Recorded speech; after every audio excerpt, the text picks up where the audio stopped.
Ya, senang sekali bisa kembali hadir dan menyampaikan firman Tuhan. Mari Bapak Ibu kita akan belajar Alkitab bersama-sama. Coba dilihat sebelah kanan kirinya, dicolek-colek apakah bawa Alkitab. Apakah itu digital boleh, mau manual boleh. Yang penting kalau ke gereja jangan tidak bawa Alkitab. Bawa Alkitab, amin.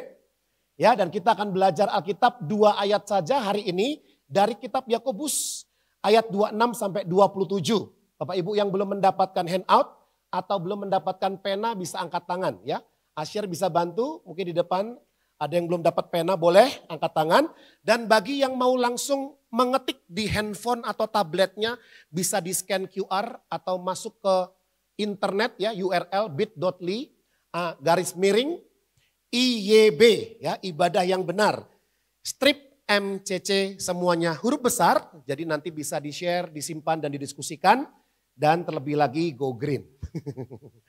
Oke, nah firman Tuhan hari ini saya berikan judul ibadah yang benar.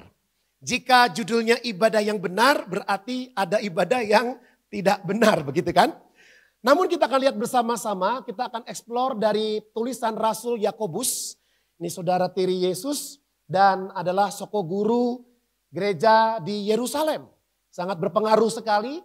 Dan saat itu kita bisa tahu bahwa kitab Yakobus itu bicara tentang teguran-teguran kepada orang-orang Kristen Yahudi yang mereka berpikir bahwa menjadi rohani itu harus kaya raya. Bahwa menjadi rohani itu hanya fokus pada ritual dan tata krama kegerejaan. Tetapi mengesampingkan hal-hal yang lain. Maka di dalam kitab Yakobus kita bisa tahu bahwa tema besarnya di situ adalah iman yang disertai dengan perbuatan. Kita akan lihat bersama-sama.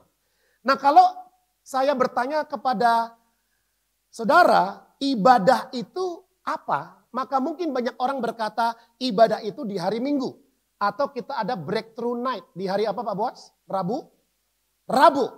Atau ibadah itu ketika kita membuat ibadah keluarga. Seolah-olah ibadah itu adalah sebuah susunan acara 1-2 jam.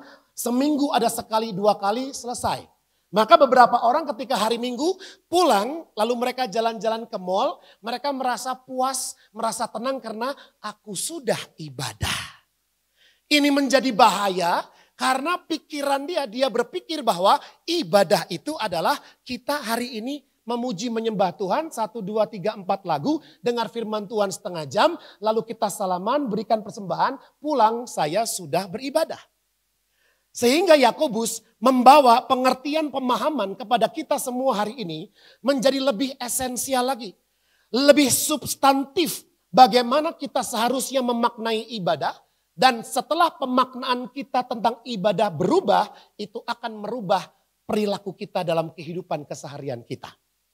Nah, kita akan baca bersama-sama Yakobus pasal 1 ayat 26-27. Mari kita baca dengan suara MCC BSD. 2, 3. Jikalau seseorang menganggap dirinya beribadah tetapi tidak mengekang lidahnya, ia menipu dirinya sendiri. Maka sia-sialah ibadahnya. Ibadah yang murni dan tidak bercacat di hadapan Allah, Bapa kita, ialah mengunjungi yatim piatu dan janda-janda dalam kesusahan mereka. Dan menjaga supaya diri sendiri tidak dicemarkan oleh dunia. Seperti yang saya sampaikan bahwa kitab Yakobus bicara tentang iman yang diwujudkan dalam tindakan. Maka jangan berpikir bahwa Yakobus mengajarkan supaya selamat iman saja tidak cukup. Perlu dengan perbuatan baik. Bukan begitu. Maka perbuatan baik bukan syarat diselamatkan. Perbuatan baik adalah buah dari keselamatan. Amin. Beritahu sebelahnya dengan mata melotot. Perbuatan baik adalah buah dari iman. Maka jika ada orang berkata, aku punya iman, lalu dia punya tindakan terpisah-pisah, maka Yakobus berkata, tunjukkan kepadaku imanmu tanpa perbuatan, maka aku akan menunjukkan imanku melalui perbuatan-perbuatanku. Karena iman yang benar, iman yang menyelamatkan, pasti disertai dengan buah kebenaran dalam tindakan keseharian. Nah, oleh karena itu, kita bisa membahas sedikit tentang ayat yang 26 dikatakan, beribadah di situ, yang menganggap dirinya beribadah, ternyata ibadah di situ, ya, treskos itu kata sifat, bukan kata kerja. Dan treskos itu artinya religius. Nah saudara kalau mau mengintip kata treskos itu ada kata lainnya trekeia. Trekeia itu kalau saudara lihat tulisan Paulus ya. Coba nanti dicek Pak Bos benar atau salah. Kisah Rasul 26 ayat yang kelima. Dikatakan bahwa Paulus berkata begini, mereka mengenal aku. Aku adalah orang-orang yang taat beragama, punya agama yang kuat. Trekeia itu artinya menjalankan ritual keagamaan Taurat Farisi dengan sangat ketat. Maka ketika dia berkata beribadah, itu jangan dibayangkan beribadah itu seperti kita sekarang. Tapi beribadah itu artinya menjadi religius. Pertanyaan saya, apakah orang yang religius pasti hidupnya benar? Apakah orang yang religius pasti murah hati? Apakah orang yang beragama pasti dia tidak pinjol? Dan kalau pinjol dia bayar? Apakah orang yang beragama dia akan berkata-kata baik terus tidak pernah berdusta? Nah maka ini pertanyaan buat kita. Yang kita mau bangun bukan religius, keagamaan yang ditampilkan dari kehidupan berliturgi saja saat ibadah. Tetapi lebih daripada itu, seharusnya kita menjadi pribadi yang berrohani, yang bukan ditunjukkan dari acara-acara rutin datang ke tempat-tempat agamawi, tetapi dalam kehidupan keseharian dimanapun kita berada. Apakah itu di rumah, di kantor, di sekolah, dimanapun kita berada, apakah kita menunjukkan Kristus lewat kehidupan kita? Nah ini yang digarisbawahi oleh Yakobus. Maka Yakobus menentang orang Kristen Yahudi agar mereka bukan hanya omdo, bukan hanya melakukan aktivitas internal di sinagog, bukan hanya hafal Taurat, bukan hanya baca, kemudian begitu sudah baca merasa bahagia, lalu mempraktekkan apa yang dia baca menjadi sesuatu yang lain yang tidak dia lakukan. Nah justru di sini dijelaskan jadilah pelaku firman. Katakan kepada sebelahnya jadilah pelaku firman. Karena yang bijaksana bukan yang tahu firman tapi yang melakukan firman. Karena perintah amanat agungnya Matius 28 ayat 19-20 bukan ajarlah mereka agar banyak tahu. Tapi ajarlah mereka agar melakukan. Amin. Maka kita melihat Yakobus berarti sedang menegaskan kepada orang-orang Kristen Yahudi saat itu. Bagi kita juga agama bukan hanya ritual. Ibadah dipraktikkan dalam ruang ibadah, bukan keseharian. Bagaimana orang tua menghadapi anak. Bagaimana suami berkata-kata kepada istri. Bagaimana kita sebagai atasan memperlakukan bawahan. Bagaimana kita bekerja dengan benar. Bagaimana kalau kita memiliki etika moral di dalam kehidupan kita karena beragama. Itu poin yang ketiga, bahwa agama seharusnya menentukan moral dan etika kita. Maka kalau hari itu mereka berkata, aku adalah agama Kristen. Aku adalah Kristus kecil, aku pengikut Kristus. Maka seharusnya kita membuat bahwa realita bahwa saya mengikut Kristus itu bukan hanya ritual, bukan hanya dipraktekkan di dalam gereja, bukan hanya diketahui, tetapi kita praktekkan dan itu menjadi kompas dalam kehidupan kita. Yang setuju katakan amin.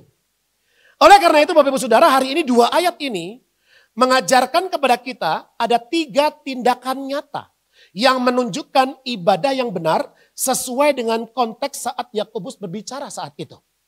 Ya, orang-orang Kristen ditegur, orang-orang Kristen diberitahu, dinasehati oleh Yakobus, dan saya berharap kita pun termasuk saya, kita mendapat nasihat yang sama supaya kita tidak terjebak dalam kehidupan legalisme, hanya beragama religius tetapi ternyata tidak mengubah cara hidup kita. Mari kita lihat bersama-sama Bapak Ibu Saudara ayat yang pertama, ayat yang ke-26. Sekali lagi mari kita baca dengan semangat. 2, 3. Jikalau seseorang menganggap dirinya beribadah tapi tidak mengekang lidahnya, ia menipu dirinya sendiri, maka sia-sialah ibadahnya. Ternyata ibadah yang benar itu diimplementasikan dalam kehidupan keseharian dalam bentuk mengendalikan perkataan. Amin. Mengekang lidah, dijelaskan lagi. Ya, seperti nyala api yang kecil tapi membakar seluruh hutan. Dijelaskan lagi seperti kemudi kapal. Ya, kemudi kapal kemudinya kecil. Mungkin kemudinya berapa? 10 kilo, 20 kilo terlalu berat. Tapi kapal yang dikemudikan bisa berton-ton. Kecil tapi mengendalikan seluruh yang besar-besar lainnya. Maka di internet ada tulisan begini. Saya cuma ambil saudara. Ya, mulutmu harimaumu. Kita baca bawahnya 2-3. Kebebasan berbicara bukan berarti asal jeplak. Ini bahasa-bahasanya bahasa Betawi atau bahasa mana nih Kak Berta? Jeplak itu apa itu? Pekalongan ya? Enggak lah, gue kan Pekalongan. Saya masih cari itu jeplak dari mana itu ya. Yunani. Nah, kita bisa melihat di situ ada contoh luar negeri.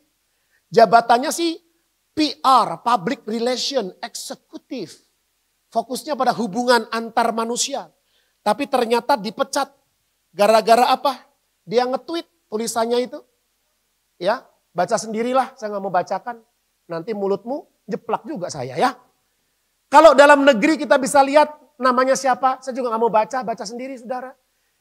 Dan karena postingan dia, maka dia dibui. Maka perhatikan baik-baik, hari ini bukan mulutmu harimaumu, tapi jempolmu harimaumu. Sorry Pak, saya ngetiknya pakai jari tengah Pak. Oh ya sudah, berarti jari tengahmu itu harimaumu. Ini yang terjadi. Maka saudara ada orang-orang bisa mendapatkan proyek miliaran karena mulut. Ada orang-orang bisa kehilangan uang karena mulut. Ada orang bisa naik jabatan disukai dan kemudian dia dipromosikan Tuhan karena lidah. Tapi ada orang direndahkan akhirnya karena lidahnya sendiri. Maka saudara perhatikan baik-baik, ini adalah realita kehidupan. Yakobus berkata, kendalikan lidah. Dan kalau kita menggarisbawahi kata, kalau ada orang yang menganggap dokeo, dia berpikir yakin bahwa dia beribadah, saudara, saya jelaskan begini. Kalau ada orang, dia tahu dia salah, itu masih better saudara. Daripada dia salah, dia yakin dia benar. Kalau saya salah, saya meyakini ya sih Bu, Pak Pendeta, saya salah sih. Itu keren. Tapi kalau dia salah, tapi yakinnya benar. Jadi barang siapa dia menganggap, berpikir dirinya itu religius. Ternyata realitanya tidak begitu. Dia meyakini, merasa beribadah, tapi cara hidupnya tak selaras dengan ibadahnya. Maka Alkitab secara penjelasan teologis di kitab yang lain dikatakan, mereka memuliakan aku dengan bibirnya, tapi hatinya menjauh. Dikatakan lagi di ayat lain, dikatakan dari buahnya lah kamu akan mengetahui siapa mereka. Berulang-ulang saya katakan bahwa kalau kita tanam benih anggur maka buahnya pasti durian. Amin. Amin. Kalau buahnya durian berarti pasti benihnya durian. Dari buahnya kita tahu apa benihnya. Lukas 6 ayat 45, yang pahit mengeluarkan yang pahit. Yang baik mengeluarkan yang baik. Tidak mungkin kita menikmati air yang baik tapi ternyata sumbernya pahit. Maka ini penting buat kita pahami bersama-sama bahwa Yakobus 3 ayat 2 disampaikan juga di situ oleh penulis yang sama. Barang siapa menguasai lidah, ia menguasai hal lainnya. Amin. Beritahu sebelahnya katakan, kuasai lidah. Ya, kuasai lidah. Saudara, ketika kita harus bicara, jangan diam. Ketika kita harus diam, jangan bicara. Jika tidak bisa mengendalikan lidah, kata Rasul Yakobus, ia menipu dirinya sendiri. Menipu orang lain itu jahat. Menipu diri sendiri itu bodoh. Sepakat teman-teman?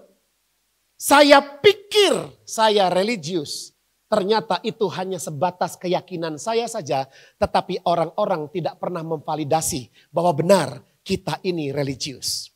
Dan suami kita, istri kita, pasangan kita, teman-teman kita. Tidak ada testimoni yang baik tentang buah-buah yang dihasilkan. Maka dia hanya yakin dan berpikir bagi dirinya sendiri. Tapi orang lain tidak.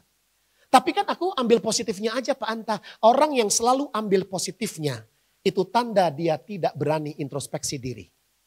Maka saya beritahu saudara, saya nasihatkan, ambil juga negatifnya. Amin. 10 orang mendengarkan presentasi kita. 9 orang tidak suka, bahkan merasa tersinggung. Lalu presenternya berkata, aku mau ambil positifnya aja. Ya nggak bisa begitu. Kalau dibalik 10 orang, 1 orang yang komplain, itu pun harus kita perhatikan. Tapi ya perpuluhan lah ya, 10 orang, 1 orang kurang seret. Berarti kan dia doang. Ya kita bisa perhatikan juga, namun kan oke, itu minor. Kita bisa ajak ngobrol berdua. Artinya jangan hidup itu selalu hanya menganggap yang lain yang jahat, kita yang paling benar. Yang lain pokoknya di bawah saya yang paling hebat. Pokoknya kalau saya menganggap diri saya palu, semuanya saya anggap paku. Hantamin aja semuanya. Kalau cerita seolah-olah dia yang paling benar, semuanya salah. Yang menarik lagi, dia yakin dia salah, tapi gak peduli. Yang penting saya salah, biar salah yang penting sombong.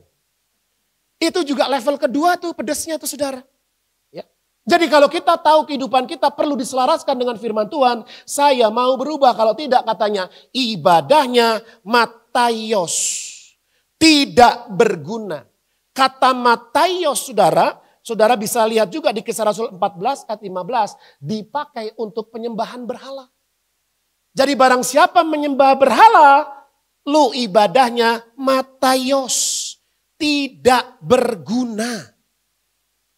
Kita sudah dari rumah pergi ke gereja, kita sudah spend tenaga, sumber daya, semuanya mataios.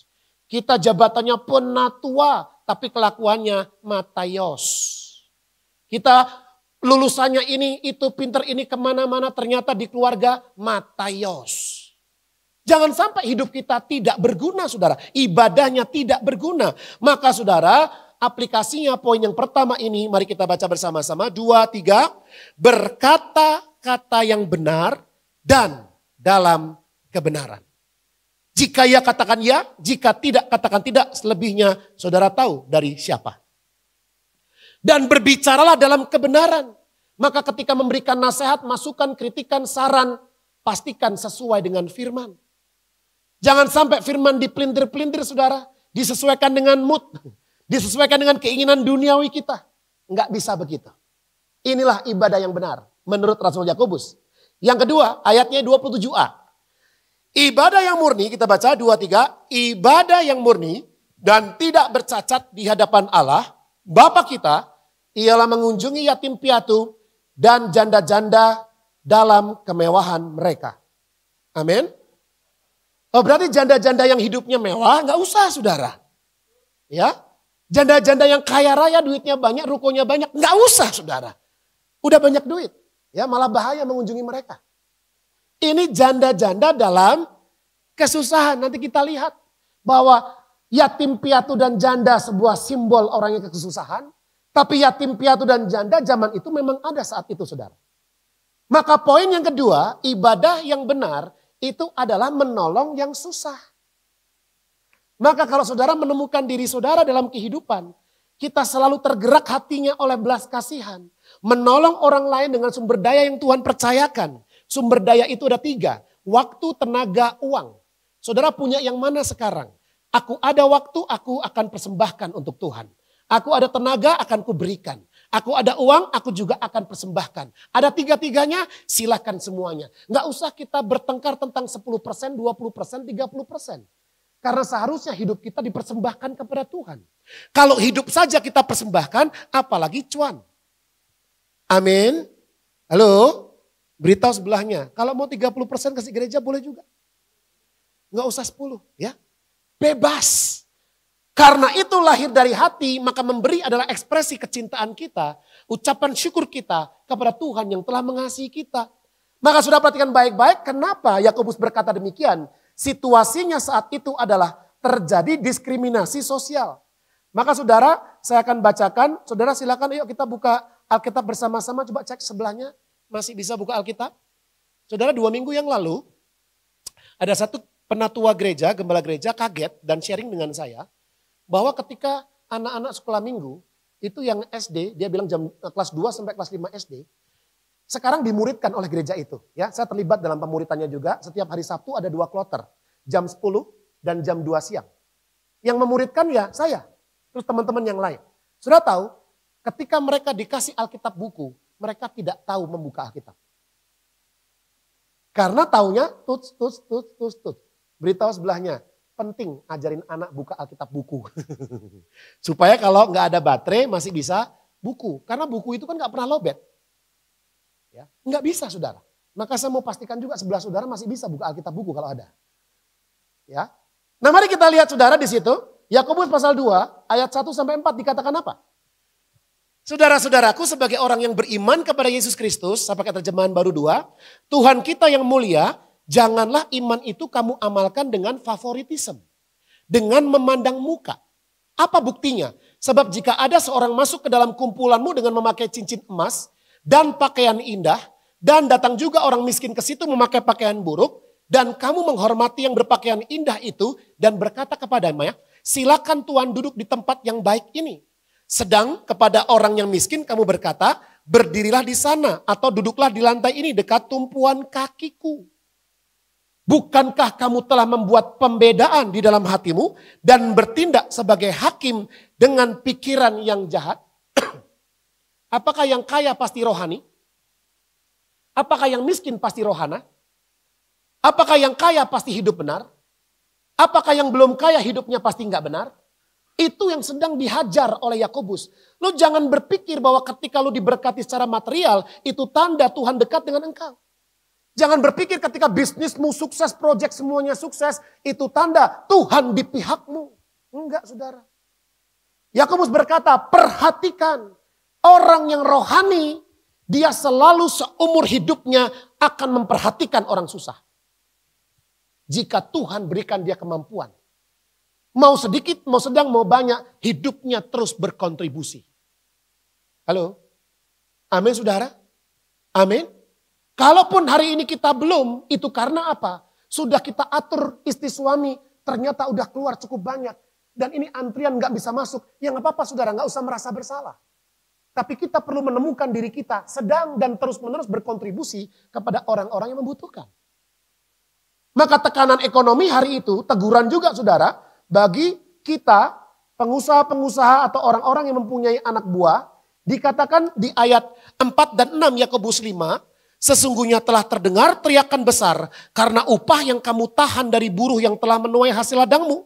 Dan telah sampai ke telinga Tuhan semesta alam keluhan mereka yang menyabit panenmu. Kamu telah hidup dalam kemewahan dan foya-foya di bumi. Kamu telah memuaskan hatimu menjelang hari penyembelihan. Kamu telah menghukum, bahkan membunuh orang benar. Dan ia tidak dapat melawan kamu. Amin saudara. Halo. Maka saudara, di rumah juga kita ngobrol. Mobil saya 2, 1 kecelakaan. Sudah kecelakaan hancur, saudara, saya pernah khotbahkan tahun lalu. Dan sekarang 1 nggak masalah. Karena apa? Karena biarkan mobil dipakai aja sama Lili, sama anak-anak. Terus kemudian saya pikirkan kalau 1 lagi biayanya besar. Betul? Belum pajaknya, belum ini, belum itu, belum ini, belum itu. Dan saya bisa kerja naik online. Nggak masalah tuh. Dan biaya online-nya bisa dirembes ke kantor karena kerjaan. Nggak masalah tuh. Mana yang praktis, mana yang bisa, mana yang begini. Kadang-kadang saudara, ada orang-orang yang untuk dirinya yang terbaik semewah mungkin. Untuk orang lain kalau ada sisa. Halo? Beritahu sebelahnya, aku kenal satu orang yang seperti itu. Kalau dipikir-pikir saudara, apa yang kita bisa berikan kepada orang lain? Apa yang kita kontribusikan bulanan kepada orang lain? Kan itu lebih dari bisa untuk mengangsur apalah gitu. Tapi nggak semua hidup harus tentang saya, saudara. Yang rohani, kita belajar, saya belajar tentang orang lain. Amin. Ya bahkan saudara kita ini kenceng kalau sama orang. Keras dengan orang lain. Tapi lembek dengan diri sendiri. Tuntutan kepada orang kita radikal. Harus. Kepada diri sendiri. Rada dikit nakal. Ya udahlah. Namanya juga. Ini kan liburan. Masa liburan baca Alkitab? Kan gak usah. Saudara kalau Tuhan Yesus cuti sebentar aja. Apa jadinya hidupku? Maka kita bisa melihat di sini, perhatikan. Ada frasa di situ. Murni dan tak bercacat. Ya. Kataros kai amiantos. Itu artinya kesucian yang mutlak. Di hadapan Pester Asabuas adalah bukan.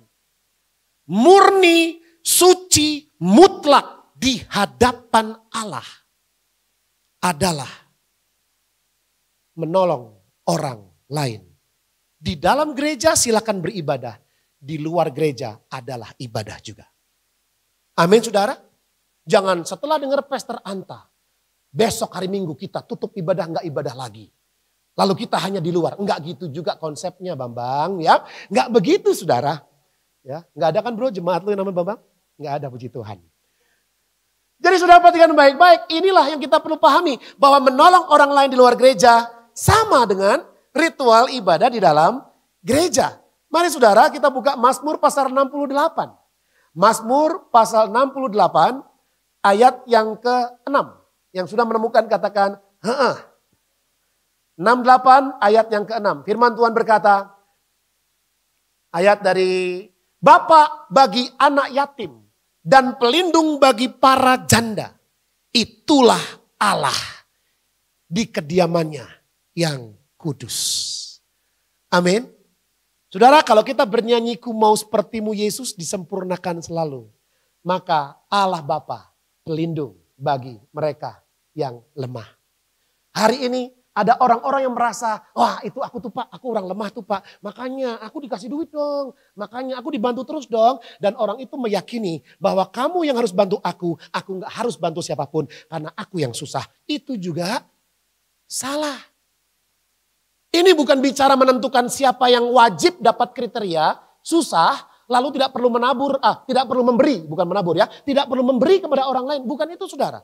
Ini artinya semua kita, apapun status kita hari ini, kita perlu bisa menolong orang yang lemah. Yang lucunya lagi adalah ada jemaat berkata, Pak saya sih mau bantu Pak, cuman saya gak punya duit. Terus saya tanya, goceng ada goceng? Lah masa goceng Pak Anta kan malu, loh. Emang kita mau setor malu? Bukan. Kita mau setornya uang. Ibu mau bantu? Mau Pak. Goceng ada? Goceng mah ada Pak. Ya udah goceng itu aja. Halo? Orang mah kalau mau benar-benar mau bantu, berapapun yang ada dia kasih saudara. Kan minimal harus, siapa yang bilang minimal harus? Itu formnya isi aja yang di lainnya. Anda bisa mengisi 50, 100, 150, otak kita kan 200, enggak 5.000, boleh juga. Kalau sampai saudara memang tidak punya. Tapi kalau pelit itu lain lagi ceritanya saudara. Maka kita perlu mengerti bersama-sama hari ini, jangan sampai saudara yang merasa lemah, lalu kemudian menganggap yang kuat harus kamu tolong saya. Enggak saudara, kita minta tolong kepada Tuhan bukan kepada orang lain. Amin. Dan kata mengunjungi di situ saudara, episkeptomai. Episkeptomai itu ternyata artinya merawat atau menolong. Ya. Maka mengunjungi itu bukan begini. Tok, tok, tok, tok, tok. Hai Pastor Yosi, aku udah kunjungan ya. God bless. Keluar lagi. Bukan saudara. Tapi ada sebuah tindakan menolong. Bahkan merawat itu dilakukan oleh orang yang Samaria baik hati. Ya, itu bukan real ya saudara, itu hanya cerita ya. Cerita orang Samaria yang baik hati. Dia bukan hanya mengunjungi. Dia kunjungi, dia kasih minyak. Enggak, dia kasih minyak, dia bantu saudara jalankan, kirim di hotel. Tungguin, kurang dibayarin lagi. Itu merawat, itu menolong. Dan bentuknya present tense. Berarti jangan, Pak aku udah pernah nolong loh Pak. Bukan past tense, bukan aorist. Pak aku nanti akan menolong Pak. Bukan future, bukan. Tetapi present. Aku terus menerus dan konsisten menolong mereka sepanjang kehidupan kita. Maka kenapa kita berbuat baik? Supaya dapat pahala. Bukan saudara, kenapa kita berbuat baik? Karena kita tidak mungkin lagi bisa berbuat jahat. Amin. Sehingga siapa yang kita baikin saudara, akhirnya jahatin, jangan kapok. Karena Alkitab tidak menjamin kalau kita berbuat baik, orang itu akan berbuat baik kepada kita. Tidak saudara. Halo? Nah mari kita lihat bersama-sama di situ saudara, istilah janda dan yatim di Alkitab adalah orang yang membutuhkan perhatian. Oleh karena itu saudara, baca aplikasi yang kedua, 2, 3. Berbelas kasihan kepada orang yang tidak berdaya. Maka kalau ada yang gak berdaya kita peres, kita tindas, kita habisi. Saudara, itu sama sekali tidak rohani. Walaupun dia punya gereja, gak rohani. Yang rohani justru apa saudara? Yang lemah dibantu, yang lemah dikuatkan. Amin. Dan yang ketiga, dan menjaga supaya diri sendiri tidak dicemarkan oleh dunia. Ayat 27b saudara. Ini bicara tentang apa? Kita lihat saudara. Ternyata beribadah kepada Allah itu adalah menjaga, toreo. Menjaga itu artinya mengawasi atau melindungi diri dari kecemaran dunia. Itulah ibadah yang benar. Saudara, kita punya keinginan atau mungkin kebiasaan mengawasi orang lain. Apalagi saya punya tugas mengawasi orang lain, saya digaji pula saudara. Maka saya akan serius mengawasi dia. Halo. Saudara, mengawasi orang lain itu asik banget. Kita cari salahnya di mana. Tapi ayat ini berbicara, awasilah dirimu sendiri. Amin. Kita harus, bentuknya apa saudara? Infinitif. Kita harus saudara terus. Jangan pernah kita mager, jangan pernah kita kemudian akhirnya memberikan topos, kesempatan kepada iblis, lalu kita kompromi, penyesatan tipis-tipis. Saudara, kalau itu dilakukan, maka kita tidak mengawasi diri, tidak menjaga diri. Oh Pak, berarti akhirnya saya harus keluar dari dunia ya Pak ya, mati aja ya Pak ya. Bukan begitu. Yohanes pasal 17 ketika Yesus berdoa kepada murid-muridnya, Yesus berkata jelas, aku tidak memintamu untuk mengambil mereka dari dunia. Enggak, karena mereka harus ada di dunia, kita harus ada di dunia. Tetapi kata dunia di situ berbicara tentang apa? Tentang apa saudara? Tentang cara berpikir duniawi. Cara berpikir duniawi adalah contoh orang Kristen yang bertanya, Pak kalau saya melayani Tuhan aku dapat apa? Ah itu pikiran dunia. Pak kalau aku melayani Tuhan apa untungnya buat aku? Itu pikiran dunia. Pak aku kan sudah pelayanan Pak ya, kok aku bisa kecelakaan sih Pak? Itu pikiran dunia. Pak ini gimana sih ceritanya Pak? Hidupku kok begini-begini saja Pak. Katanya Tuhan maha besar. Itu pikiran dunia. Jangan-jangan saudara kita meyakini bahwa ikut Yesus sama dengan kaya raya. Alkitab tidak mengajar kita bagaimana supaya minimal sekali keliling dunia. Tidak. Alkitab tidak mengajar kita supaya kita menjadi sukses luar biasa kaya raya seraya-rayanya. Saudara tidak. Alkitab adalah apa? Firman Tuhan yang adalah kabar baik. Bahwa Yesus Tuhan datang ke dunia, mati buat kita dan oleh anugerahnya kita diselamatkan. Saudara, jangan cari untung karena diselamatkan saja, itu sudah sangat menguntungkan buat kita. Amin. Ada pikiran-pikiran duniawi lainnya. Kalau saya puasa, saya berpuasa supaya dapat jodoh. Saya berpuasa supaya dapat proyek. Saya berpuasa supaya dapat. Itu juga dunia. Itu namanya iman transaksional. Kalau saya menyakiti diri dengan tidak makan, nanti Tuhan balas dengan berkat. Itu dunia. Tuhan tahu apa yang kita perlukan. Tuhan tahu apa yang kita butuhkan. Pak, lalu kenapa kita berdoa puasa, Pak? Supaya menunjukkan kepada diri kita sendiri bahwa saya mau bergantung penuh kepada Tuhan. Doa itu ekspresi ketakmampuan kita hidup tanpa Dia. Amin. Halo? Doa itu bukan untuk Tuhan, saudara, untuk kita. Supaya kita terus terkoneksi dengan Dia. Kita bergantung sama Dia. Akhirnya kita tidak sesat jalan kita. Kita jalan dalam kebenaran. Yang setuju katakan amin. Maka diperlukan pembaruan akal budi. Diperlukan saudara supaya firman Tuhan Roma 12 ayat 2. Persembahkanlah tubuhmu. Dan jangan sampai pikiranmu itu sesat. Tetapi biarlah dibaharui terus menerus oleh firman Tuhan. Maka saudara, firman Tuhan harusnya memperbarui cara kita berpikir. Itulah ibadah sebenarnya ketika pikiran diubahkan sesuai dengan firman Tuhan. Maka kita bisa lihat saudara, penebusan Kristus harusnya mengubah cara berpikir. Bukan hanya makin banyak informasi teologis. Bukan hanya perspektif teologis. Aku tahu banyak, tetapi logos, tetapi firman Tuhan tidak mengubah cara berpikir. Cara berpikir yang diubah Tuhan adalah ketika orang menyakiti kita, kita mengampuni dia. Berapa lama saudara? Berapa kali? 77 kali 7 berapa? Bukan saudara, tapi lama-lamanya. Unlimited. Maka saya bilang ke Lili, ketika kita berbuat baik, jangan kapok dalam berbuat baik. Jangan kapok. Karena kita sudah manusia baru, disiapkan Tuhan untuk melakukan pekerjaan baik. Dan dia mau kita tinggal hidup di dalamnya. Amin. Maka saudara poin terakhir, berpikirlah apa saudara? Dengan cara pandang sesuai firman. Suami tolong kalau istri udah ngomongnya nggak sesuai firman, pikirannya tegur. Suami juga sama, tegur istrinya. Orang tua ke anak, anak ke orang tua, lihat. Apa yang keluar dari lidah bibirnya itu hasil pemikirannya. Kalau kalimat-kalimatnya sepertinya sumbang, fales dibandingkan dengan ayat Alkitab, maka kasih sesuatu. Pimpin, ajar mereka. Serius saudara. Jangan sampai dibiarkan nanti pemikiran sesat ini bisa pergi bersama dengan orang itu. Maka mari kita berdiri bersama-sama saudara.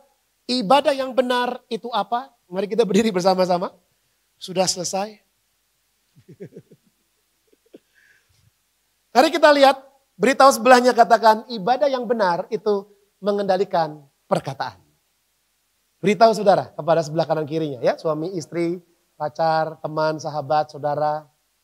Yang kedua, ibadah yang benar itu menolong yang kesusahan.